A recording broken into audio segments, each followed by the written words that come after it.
হরে কৃষ্ণা, রাধে রাধে। আমার সকল বিষ্ণু ভক্তবিন্দুর চরণে কোটি কোটি প্রণাম। তো বন্ধুরা, আমি আজকে আবারও একটা ব্লগ নিয়ে চলে এসেছি আপনাদের মাঝে। তো দেখতেই পাচ্ছেন কার ব্লগ, আমার দুষ্টু সোনা চলে এসেছে আর এই রোদে বসে স্নান করছে। তো চলুন আপনাদের সাথে আমি শেয়ার করি।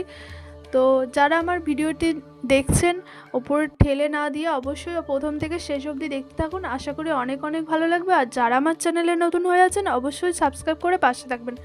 তো বন্ধুরা, কারোর উপর কখনো প্রতিশোধ নেওয়ার কথা ভাববেন না, কারণ প্রতিশোধ নেওয়ার অর্থ হচ্ছে জ্বলন্ত কয়লা হাতে নিয়ে দাঁড়িয়ে থাকা। আগে নিজে পুড়ে যাবেন, আগে নিজের অন্তর পুড়ে যাবে, তারপর আপনি অন্য কাউকে পুড়াতে পারবেন বা তারপর প্রতিশোধ নিতে পারবেন। তাই শান্ত মাথায় চুপচাপ বসে থাকুন এবং অপেক্ষা করুন, যে আপনার ক্ষতি করেছে একদম শেষে তার ক্ষতি অবশ্যই হবে, কারণ তার কর্মের ফল তাকেই ভোগ করতেই হবে। রাধে রাধে। তো বন্ধুরা, আমার দুষ্টু সোনার নতুন জামাটা কেমন হয়েছে অবশ্যই কমেন্টে জানাবেন।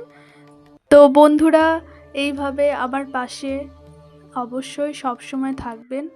আর আশা করি আপনাদের ভালোবাসায় আমি এতটা আসতে পেরেছি। তো চলুন, আপনারা অনেক অনেক ভালো থাকবেন, সুস্থ থাকবেন। এখানেই শেষ করলাম। টাটা।